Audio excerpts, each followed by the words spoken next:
Bom dia de volta, porque sexta-feira deu problema. Mas bom dia, estamos dando início a mais uma reunião matinal. Não vou precisar fazer mímica que vocês vão conseguir agora entender que o som está ok. Se não tiver, a produção me avisa aqui novamente. Fiquei falando, mas estava sem som agora. Aparentemente está tudo ok. Dia 10 de abril, estamos dando início à nossa reunião matinal. O GPM veio levemente acima das expectativas, 1,03%, e a expectativa mediana era de 0,99%. O Joaquim Levy também é importante hoje, ele faz parte do CONFAZ, que é o Conselho Nacional de Política Fazendária. Há 15 anos que nenhum ministro da Fazenda fazia parte desse conselho, é importante e relevante. Fitch rebaixou a perspectiva, mas não a nota de investimento do país. O que significa isso? O próprio Levy já destacou que acaba sendo uma vitória, né? A gente tem recessão esse ano, uma queda de provavelmente 1%, inflação nas alturas, 8%, o país não está crescendo, taxa de juros se elevando, diferente de outros países que têm a mesma nota e alto endividamento. Isso acabou sendo uma vitória para o Levy, a gente sempre destaca isso, que uma saída dele que acabaria iniciando um processo aí de perda do grau de investimento.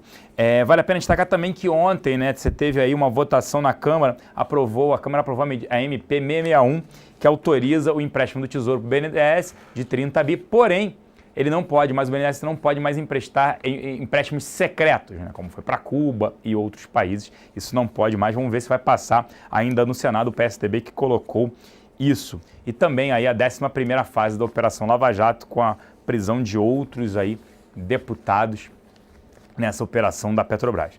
Bolsas lá fora operam em alta. Futuros operavam mais cedo nos Estados Unidos na casa de 0,20 de alta. Na Europa, todas as bolsas em alta, mas com uma alta até maior, superior à dos Estados Unidos. O mercado segue ansioso pela declaração, pelo discurso do presidente do Fed de Richmond, o Jeffrey Locker, que ele vai falar por volta agora, às 9 da manhã, ele já está falando lá e vamos ver o que ele vai apontar. Alguns investidores nos Estados Unidos eles destacam que o payroll na semana passada, que veio bem abaixo das expectativas, ele foi muito pontual, porque pegou um inverno mais rigoroso novamente, como foi no ano passado, e também a greve em alguns portos. Isso tende a se normalizar e aí os Estados Unidos voltar a crescer com postos de trabalho, tudo isso, o que tende a fortalecer o dólar por lá. China divulgou também a inflação, veio dentro do esperado. Japão, a bolsa atingiu aí a máxima nos últimos 15 anos, desde 2000 que não atinge, toca nos 20 mil pontos, importante destacar isso. Europa se recuperando, Japão, Estados Unidos apresentando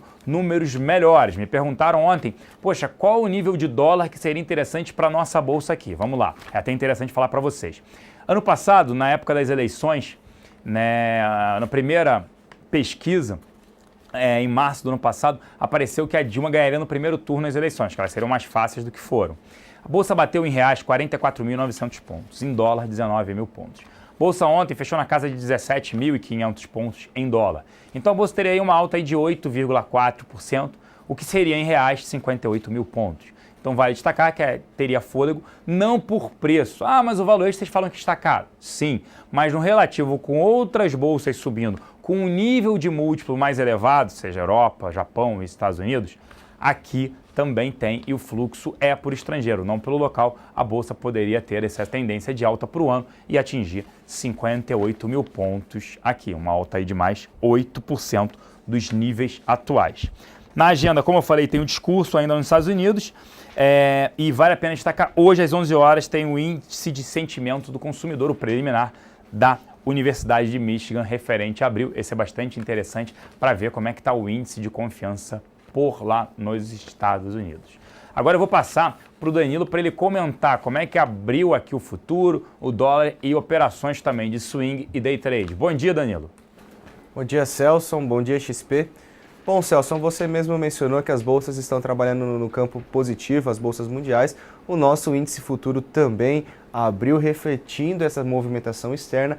Entretanto, logo após a abertura do nosso mercado futuro, a bolsa cedeu e já trabalha no campo negativo. Então a nossa bolsa abriu ali na casa de 0,3% de alta e agora está trabalhando com aproximadamente 0,5% de queda. E o dólar abriu já com uma leve movimentação positiva e trabalha acima de está trabalhando na casa de 1% de valorização no início desse pregão.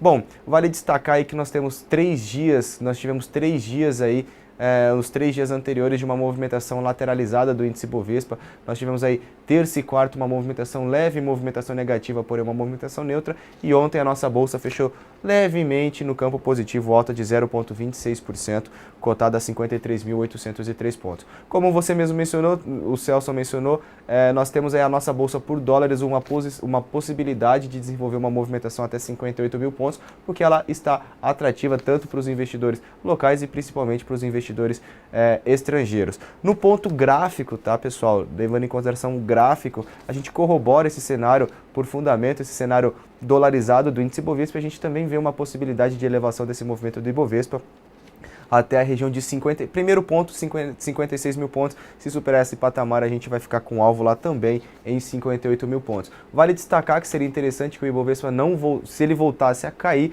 ele não perdesse a região de 52 mil pontos, que é ali o grande divisor de águas que a gente vê pelo meio gráfico do Ibovespa, tá? Então também temos um viés positivo e o Ibovespa tende a ter um dia um pouco mais lateralizado também no dia de hoje. Entretanto, com volatilidade, a gente vai ficar de olho lá em 56 mil pontos no Ibovespa.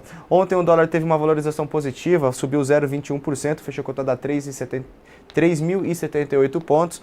Já os estrangeiros ficaram net compradores em 8.907 contratos, seguem com o saldo acumulado em 176.363 contratos.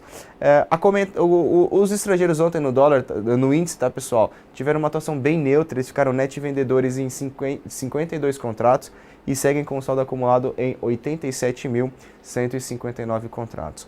Ontem nós encerramos 2 operações de swing trade que haviam sido abertas aí.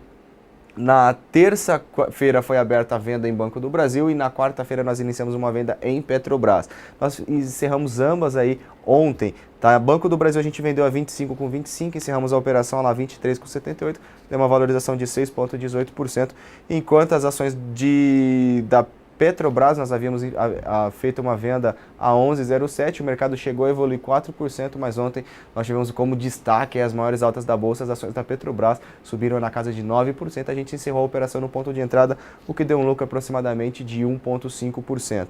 Ontem, por meio gráfico, nós abrimos 2 novas operações em swing trade, tá? Foram 2 vendas iniciadas, nós iniciamos aí a venda em Gol 4, a venda foi iniciada a 8,12, a gente tem um objetivo da operação em 7,30, no meio do caminho, 7,90 a gente reduz parcialmente a operação, e 8,35 é o nosso stop, é onde o risco que a gente está disposto a assumir nessa operação.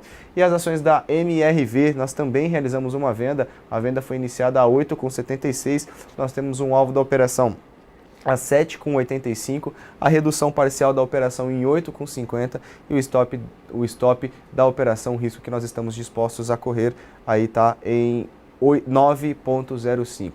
Com isso eu me despeço de vocês, gostaria de convidá-los a todos a ficarem ligados na programação da XP TV. Um abraço e até mais. Danilo se despede, mas ele não vai embora, ele vai voltar para falar justamente do trader. Ele se despede, mas sexta-feira ainda é longa, só da reunião matinal. Fluxo aqui na casa ontem, locais terminaram o dia, net vendedores, grande volume, 73 milhões de reais. Eles compraram Dufry, que é DA, GB33, Semig 4, Banco do Brasil, Vivit 4 e Qualicorp 3. Foram vendedores de Ambev, Bradesco 4, Croton, Embraer e Localiza. Nas 2 pontas, Cielo, Itaú 4, o GPA 3, Suzano e Klabin 11. Os estrangeiros terminaram o dia net compradores, praticamente estáveis, 2 milhões de reais apenas. Eles compraram Oi BR 4, Petro 3, Vale 5, BB Seguridade, Ultrapar.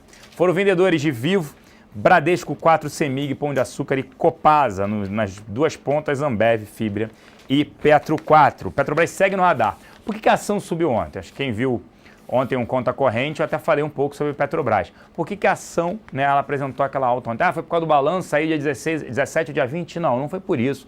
Não pode ir. Todo mundo sabe que está para divulgar balanço, vai subir 10%, porque o governo saiu uma fonte dizendo que vai divulgar nesses 2 dias. Não, o principal motivo foi a possível mudança no modelo de partilha. O modelo de partilha, né, vamos recapitular desde o início, né? Entre 2007 e 2008 teve a descoberta do pré-sal.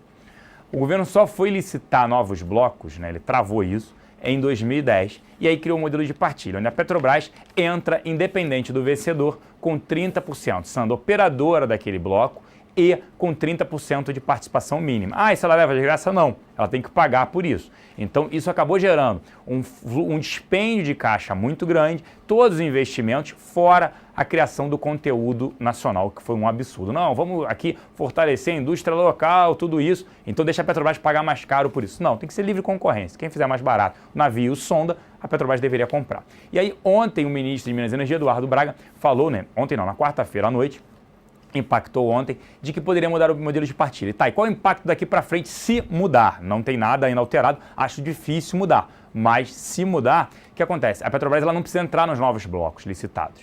Lembrando que de 2007 até hoje, a produção nos Estados Unidos dobrou de petróleo e no Brasil praticamente estável.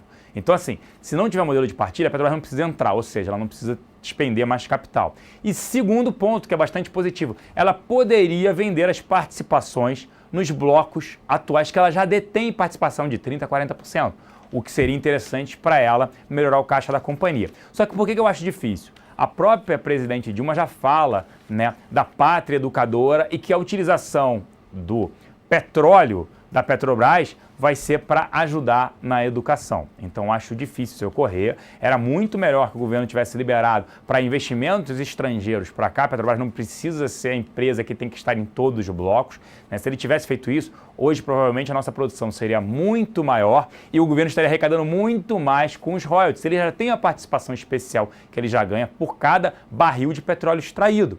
Então chega a ser um absurdo falar sobre isso. Mas vamos passar aqui, acho difícil isso acontecer. Se acontecer, a ação tende a continuar andando, obviamente. E um outro ponto aí, o positivo, saiu no valor de que a companhia, a União, não quer mais políticos, né, no conselho de administração da companhia. Isso é interessante porque eu tentaria trazer profissionais voltados mais para o mercado. Isso é importante. Sobre o balanço, a própria empresa negou, falou que não tem data alguma. Se é dia 17, sexta-feira, ou se é dia 20, segunda-feira. E um outro ponto é falar, né, a informação saiu na Folha, se eu não me engano, de que a empresa vai registrar perdas aí contábeis de 5 a 6 bilhões de reais. Então tá bom, se todo o desvio, né, somou 88 bilhões de reais, a empresa está querendo informar para a gente que 82 bilhões de reais foi má gestão e incompetência e 6 bilhões de reais foi fraude. É impressionante o quanto teve de incompetência e má gestão na companhia, né? Fica até difícil de acreditar que isso tudo foi incompetência. A gente sabe que é difícil separar o que foi fraude e o que foi incompetência, mas se fosse meio a meio, 60% incompetência, 40%, mas a gente está falando aí de 8% de fraude e 92% de incompetência. É impressionante o tamanho da incompetência. A gente fica preocupado, né? Eu tenho que mudar todo mundo da companhia para não ter mais esse tipo de incompetência. Se fosse não, só teve essa fraude, a gente limpa, acabou. Como ela mesma já destacou, a presidente Dilma falou ontem. Mas não é, né? Se os profissionais que permanecem lá, vai permanecer incompetência? Então é outra pergunta importante para a companhia. Agora falando, vale a pena só citar Souza Cruz, na assembleia realizada ontem, os minoritários acabaram aprovando uma nova reavaliação do ativo. O que quer dizer isso, se vocês forem perguntar? Não quer dizer que o CS que foi contratado para fazer uma nova reavaliação, não quer dizer, vale R$30. A BIT ela não precisa pagar R$30, ela pode desistir da oferta. Então tem que tomar muito cuidado com Souza Cruz, né? Ela não é obrigada, a BIT, a pagar, ela já ofereceu, o valor inicial foi R$26,75, com a distribuição de dividendos é R$ 26,13, ela não é obrigada a pagar. Se a CS vier, olha, o valor é 40, ela vai falar, tá bom, não fecho mais capital. E ponto, a ação pode até sofrer. Então tomem cuidado que isso não representa a contratação de um novo, né, quem fez antes foi o Santander, agora o Credit Suisse, de um novo reavaliador, digamos assim, do valor da ação, do valor da companhia, não representa que a BIT vai pagar por isso. Então tomem cuidado em relação a Souza Cruz. Braskem anunciou a distribuição de dividendos, hoje, né, o valor teria que estar acionistas ontem, 6,62% de yield para as ONs e 5% para PNA. Né? Vale a pena ter, não ter o ativo, é aquilo que a gente fala. A gente está bem receoso em relação ao ativo, porque os controladores são Odebrecht e Petrobras. Se a Petrobras vendesse o ativo hoje, ela arrecadaria, preços atuais, sem prêmio, nada disso, de controle, 2 bilhões e meio e ela está precisando de caixa, faz todo sentido ela vender, e a Odebrecht também. Fluxo aqui na casa ontem na mesa de aluguel, destaque para novamente Vale 5 e Vale 3, alta demanda. Marco Polo também, vale a pena chamar a atenção, o ativo bateu, que a gente chama de posição short sobre o free float, ou seja, ações disponíveis no mercado, 9,15%. Ainda não vai ter provavelmente um squeeze, mas vale a pena chamar a atenção. Cyrela permanece com o nível mais alto de short, depois a OGX, CSN, Magazine Luiza, Usim 5, Smiles, Prumo e Jet4. Um excelente início de sexta-feira a todos e lembrando que a partir de 11h35 tem o UFC e também eu vou agora enviar aí os links, né, que são vários links da minha apresentação ontem, da minha entrevista ontem no Conta Corrente, né, da Globo News. Um grande abraço a todos e nos encontramos novamente às 11h35. Até lá.